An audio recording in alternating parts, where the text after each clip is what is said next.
In 2019, The Irishman became one of the most talked about mafia films ever made. Directed by Martin Scorsese, starring giants like Robert De Niro, Al Pacino, and Joe Pesci, the film tells the story of Frank Sheeran, a quiet, unassuming truck driver who claimed he became a mafia hitman, and the man who killed Teamsters leader Jimmy Hoffa. But here's the problem. Almost nothing in The Irishman has ever been proven, and some of the biggest mobsters, FBI agents, historians, and even Sheeran's own friends say it's a lie. Tonight we're breaking down the real story behind The Irishman. What's true, what's fabricated, and why a man in his final years might have created one of the greatest crime myths of all time. This is the truth about The Irishman. Before Martin Scorsese's epic film, the name Frank Sheeran was a footnote, known almost exclusively within the union world and by a handful of federal investigators. He wasn't a household name like Al Capone or John Gotti. He was just a guy, a truck driver from Pennsylvania. But according to one man, Sheeran himself, this quiet, unassuming figure was one of the most prolific killers in the history of the American mafia. So, who was the real Frank the Irishman Sheeran? Born in 1920 to a working-class Irish-American family outside Philadelphia, Sheeran grew up tough, poor, and by his own admission, violent. His defining chapter began with World War II. As a rifleman in the 45th Infantry Division, known as the Thunderbirds, he saw an astonishing 411 days of combat, fighting through Italy, France, and Germany.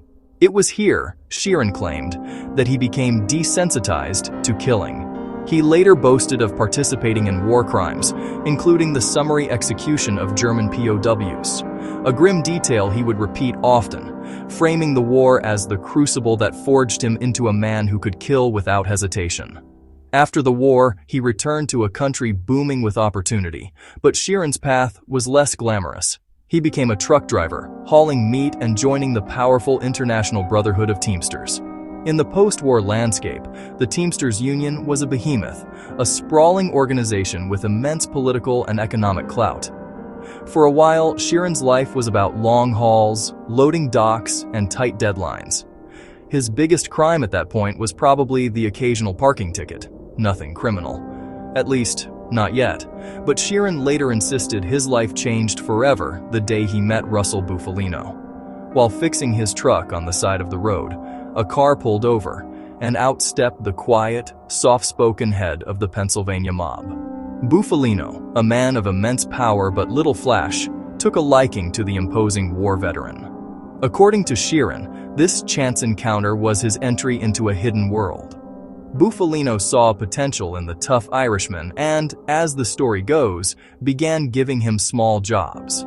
These jobs allegedly escalated, turning the humble truck driver into a trusted mafia enforcer, the go-to guy for problems that needed a permanent solution. And here's where the myth begins to take shape, because the official record tells a very different story. Despite decades of intense surveillance on the Bufalino crime family, no FBI files, no court documents, and no informant logs ever mention Frank Sheeran as a mafia hitman. Not once. He was known as a union official with mob ties, a labor racketeer, but a high-level assassin? The paper trail simply isn't there.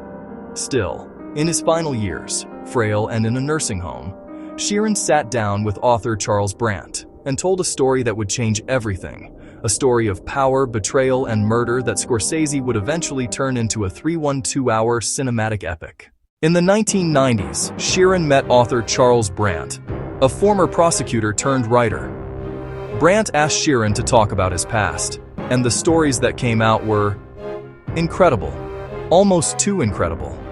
Sheeran claimed he was a close friend and enforcer for mob boss Russell Bufalino, committed over 20 murders for the mafia, delivered weapons to Cuba for the Bay of Pigs invasion, knew the truth behind the Kennedy assassination, and, most shockingly, that he personally murdered Jimmy Hoffa in 1975. Brandt put these claims into a book titled, I Heard You Paint Houses, Mob Slang for Murder.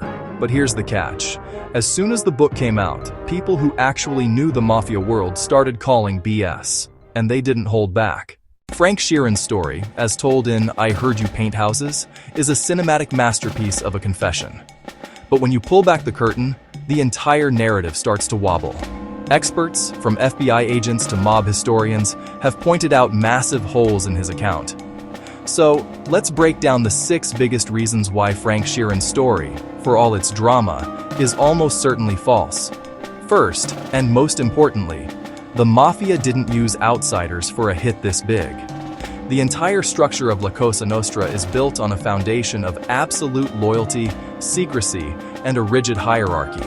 If the commission decided Jimmy Hoffa had to go, the job would have been assigned to a trusted, proven, made man. This wasn't a task you'd outsource.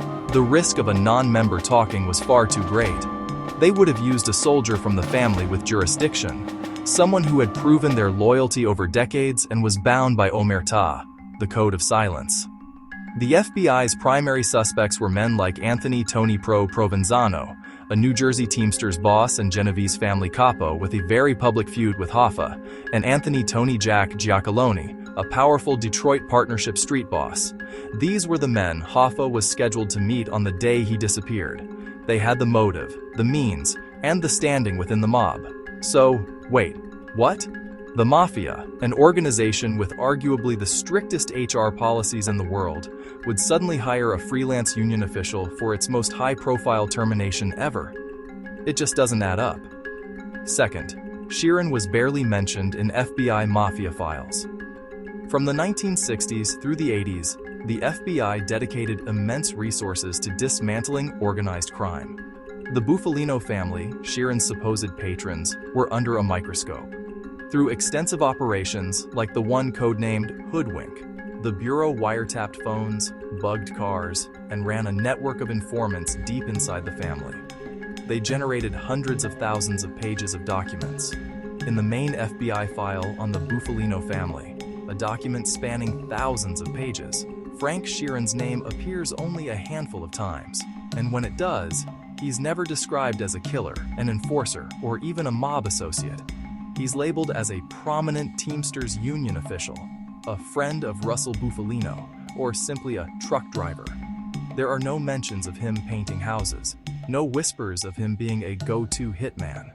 For a man who claimed to be at the center of dozens of mob hits, he was practically invisible to the people watching the mob's every move. Wait, what? The FBI could track every other wise guy's lunch order, but somehow missed the Forrest Gump of mob hits. Highly improbable.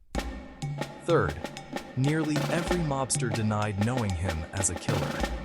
When Charles Brandt's book was published, journalists and historians went to the sources, former mobsters who were active during Sheeran's supposed reign.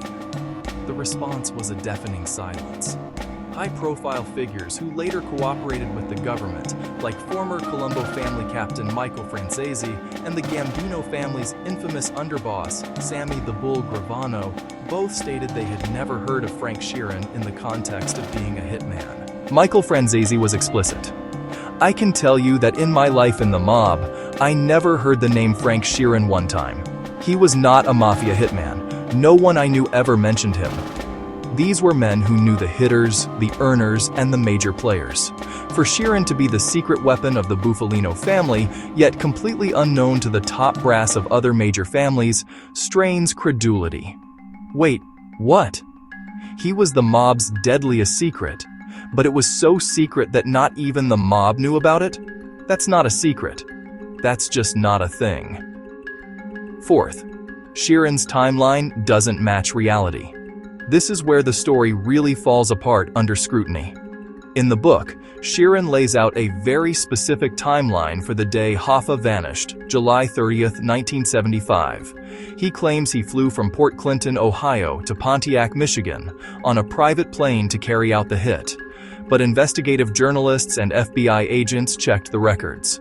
The flight logs for the airport he named show no such flight. The specific type of plane he mentioned wasn't based there. The timeline he gave for driving to the house, committing the murder, and flying back is so tight it would have been physically impossible. Even more damning, his own daughters have publicly stated that his story was inconsistent, changing with each telling over the years. This lack of a verifiable, consistent alibi is a massive red flag. Wait, what? His alibi for the crime of the century has more holes than a block of Swiss cheese left at a mob sit-down? That's not a good sign. Fifth, the physical evidence didn't pan out. In 2004, author Charles Brandt announced a major breakthrough. He claimed to have located the very house in Detroit where Sheeran said he shot Hoffa. The media descended. The floorboards were pulled up and investigators did indeed find bloodstains. It seemed like the smoking gun. The FBI's forensic lab conducted a sophisticated DNA analysis on the samples. The result? The blood did not belong to Jimmy Hoffa. It wasn't a match. The one piece of physical evidence that could have corroborated Sheeran's entire story was definitively debunked by science. Wait, what? The big reveal of the murder house turned out to be just a house with some old stains? That's less of a smoking gun and more of a misfiring cat pistol. And finally, number 6. The confession itself is suspect. Consider the timing. Frank Sheeran didn't come forward with his story in his prime. He confessed when he was in his early 80s in failing health, living in a nursing home. He was widowed, lonely, and long removed from any position of power or influence. All the major figures in his story, Hoffa, Bufalino, Provenzano, were dead. There was no one left to contradict him.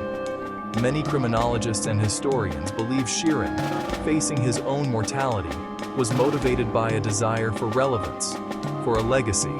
He wanted to be remembered as a somebody, a major player in one of America's greatest unsolved mysteries, and if he had to invent that legacy, so be it.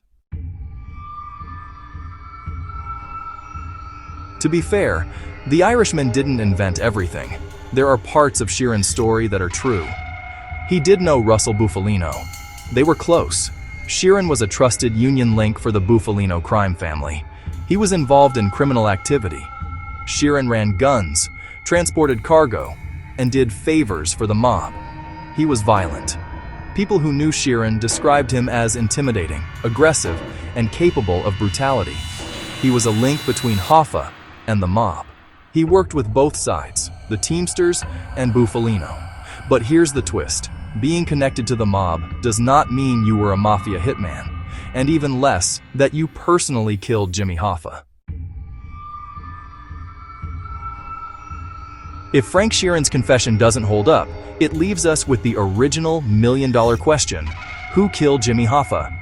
While Sheeran's story makes for a great movie, the consensus among law enforcement, historians, and even mob insiders points to a far more logical, if less cinematic, explanation. The truth, it seems, wasn't a lone wolf job from an out-of-towner. It was a local affair. The most accepted theory: the Detroit Mafia did it themselves. According to decades of FBI investigation and numerous informant testimonies, the plot was orchestrated by figures Hoffa knew well.